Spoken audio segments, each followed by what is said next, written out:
Eh bien bonjour à tous les amis, supporters sportifs parisiens, amoureux du football, supporters de notre club, bienvenue à vous.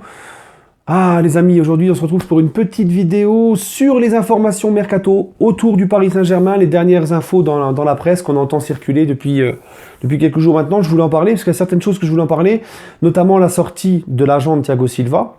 Magnifique timing, encore une fois. La petite info de sport qui nous dit que... c'est Gaulle, pardon. C'est Gaulle ou Sport, enfin bref, c'est un média qui a sorti que le PSG pourrait donc vendre Cavani et faire venir Aubameyang sous la forme d'un prêt avec option d'achat. Ensuite, je voulais venir sur le troisième point, c'est l'échange Kurzawa de Seglio, puis parler un petit peu, voilà, faire un petit avant-match face à Pau qui aura lieu le match de Coupe de France en huitième de finale demain à 18h30. Donc les amis, premier point, je voulais évoquer la sortie médiatique de l'agent de Thiago Silva qui a dit donc hier que Thiago Silva donnait sa priorité au PSG, qu'ils avaient eu des offres de grands clubs européens et brésiliens, mais que Thiago Silva préfère encore attendre, qu'il donne sa priorité au PSG, parce que je vous rappelle que Thiago Silva est quand même en fin de contrat au mois de juin, mais qu'il ne pouvait pas attendre éternellement et qu'il s'entendait bien avec Leonardo, mais qu'il n'allait pas non plus lui mendier un rendez-vous. Par contre, il a bien eu le temps de mendier un rendez-vous auprès des médias pour faire sa sortie médiatique. Donc moi, les amis, ce qui me gêne là-dedans, c'est que on est à 3 semaines de Dortmund PSG, il fallait que ça nous tombe sur la gueule une déclaration comme ça.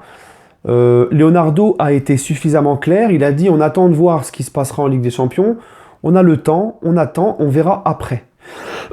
Alors on va me dire, oui, mais regarde Marquinhos, il a prolongé. Marquinhos, ce problème, c'est que les négociations d'une prolongation de contrat, ça date de la saison dernière déjà.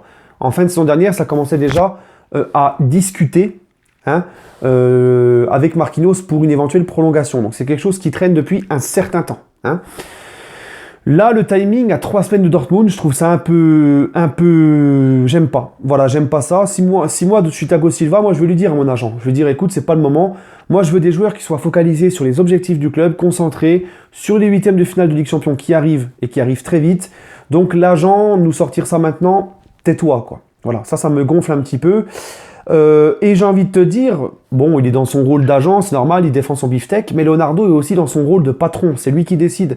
Et les gars, moi je trouve tout à fait normal que Leonardo fasse attendre Thiago Silva. Il faut quand même savoir que Thiago Silva, il a 36 balais, donc il va avoir 36 ans, il va sur ses 36 ans. Thiago Silva, j'ai fait une vidéo, je vais pas revenir dessus, mais j'ai fait une vidéo où je vous expliquais avec argument pourquoi moi je trouvais que c'était un joueur qui, lorsque le PSG est sous pression face à un gros club dans un grand rendez-vous, il a tendance à faire reculer le bloc et à pas beaucoup bien gérer ses émotions, son stress, de manquer d'un certain leadership, d'accord, de pas assez montrer son leadership. Donc c'est tout à fait normal, au bout d'un certain temps, surtout que ça fait longtemps qu'il est là, que avec ce que je viens de vous évoquer comme problème de leadership, de gestion de pression dans les gros matchs, etc., dans son âge, où il arrive en fin de carrière, que Leonardo préfère attendre de voir ce qui va se passer. Parce que là, imaginez, vous prolongez Thiago Silva maintenant, avec une dernière petite revalorisation, un dernier beau petit contrat, et là, Thiago Silva, on se ramasse contre Dortmund en 8e, et Thiago Silva, il fait encore reculer l'équipe, il se chie dessus, il a sa gueule de décomposé comme il a pu le faire face à Manchester à la mi-temps, il était en train de vouloir mourir, le mec.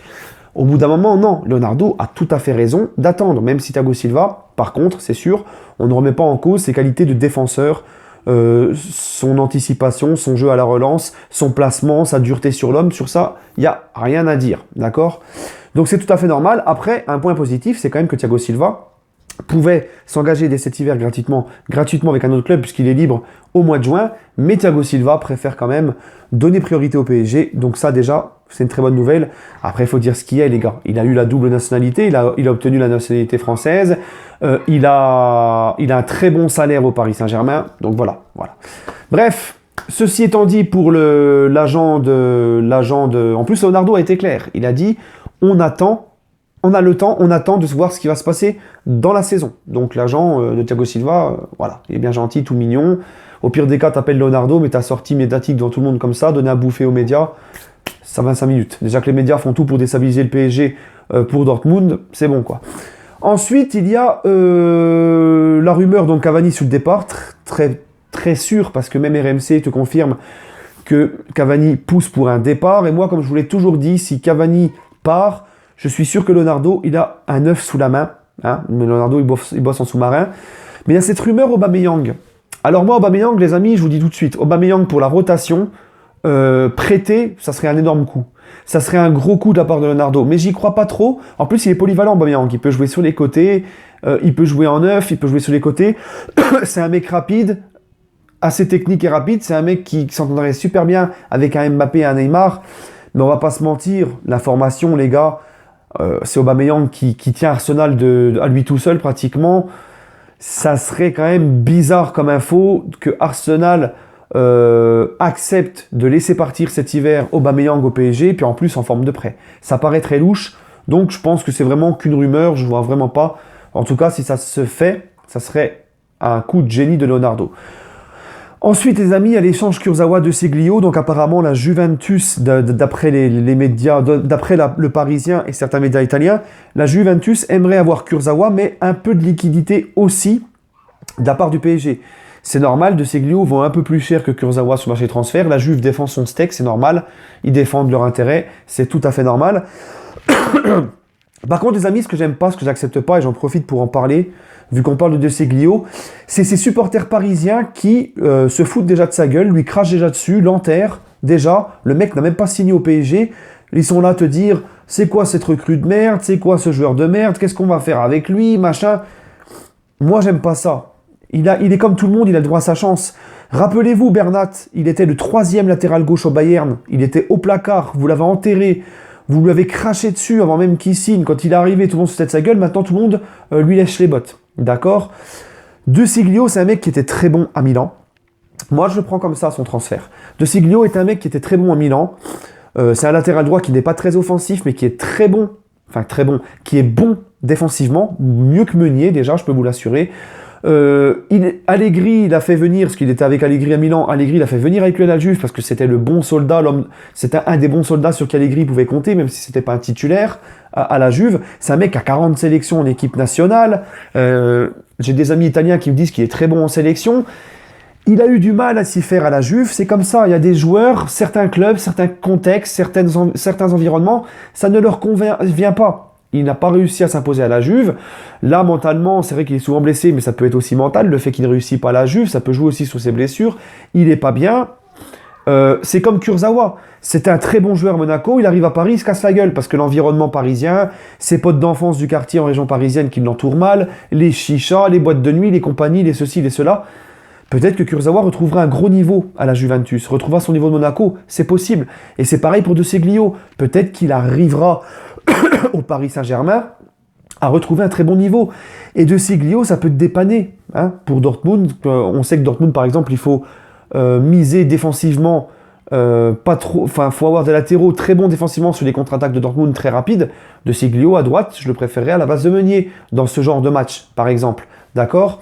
Et je pense sincèrement que s'il vient, ça pourrait pressentir pour moi, c'est mon avis à moi, l'arrivée peut-être d'Allegri sur le banc du PSG l'été prochain, parce que c'est quand même un mec qui a suivi Allegri partout. Donc le fait qu'il vienne, c'est pas anodin. En tout cas, sur ce dossier-là, moi je fais confiance à Leonardo, j'espère qu'il se relancera, je l'accueille les bras ouverts, et ça restera la rotation. Je pense que Paris fera quand même un très bon latéral l'été prochain, pourquoi pas Ricardo Pereira, etc. Mais moi, De Seglio, je ne crache pas dessus avant qu'il arrive. Tout simplement, j'espère que s'il vient, il se relancera. Le dernier point, les amis, c'est Pau PSG. Bah écoutez, 8e de finale de Coupe de France. Le PSG enchaîne les matchs. Ça va être un match sur un terrain pitoyable, catastrophique. C'est même peut-être pour moi honteux de faire jouer le PSG. Enfin, un match de ce niveau-là, parce que c'est pareil pour les joueurs de Pau. De faire jouer un 8e de finale de Coupe de France sur un terrain comme ça, c'est honteux pour moi. Mais enfin bref, ça a été validé. Donc là, j'espère vraiment que Tuchel va pas se gêner. Ça me tient à cœur cette compétition, mais je pense que Pau, même avec ta deuxième équipe, ta troisième équipe, tu peux leur tenir tête. Mets Baker, donne-lui sa chance, mets MBCO, mets Kouassi, et repose un maximum tes cadres. Voilà, j'espère vraiment que Tuchel va nous faire ça. Repose un maximum les cadres. Je pense que ça le fera. Pour rivaliser avec Pau, t'as pas besoin de mettre tes cadres. Repose-les. C'est un match dangereux sur un terrain pitoyable. repose-les, quoi. Voilà. C'est vrai que c'est bien d'enchaîner, mais il y a certains matchs, il faut vraiment éviter, les gars. Parce que là, franchement, ce match, ça sent un petit peu le caca. T'as déjà Marquinhos qui a out 3 semaines, ne prend aucun risque. T'as Thiago Silva qui a mal au pubis, ne prend aucun risque. Repose un maximum tes cadres et mets des jeunes, mets des joueurs remplaçants. Voilà. Parce que là, pour moi, ça sent le traquenard. Mais j'espère en tout cas que, peu importe l'équipe, que Paris va faire le job, va respecter cette équipe de Pau et va faire son match comme il se doit, parce que cette Coupe de France, elle me tient à cœur, les amis. Voilà, puis ça serait tâche pour nous de sortir face à Pau, d'accord? Pau qui a quand même sorti Bordeaux, donc il faut faire attention, il ne faut pas la sous-estimer. Voilà, les amis, mon petit pronostic Pau PSG. Je pense malgré tout que Tuchel va faire tourner. Je pense quand même que Paris va s'imposer. Allez, 2-0, comme ça tout le monde est content. Avec un Pau bien glorieux, voilà.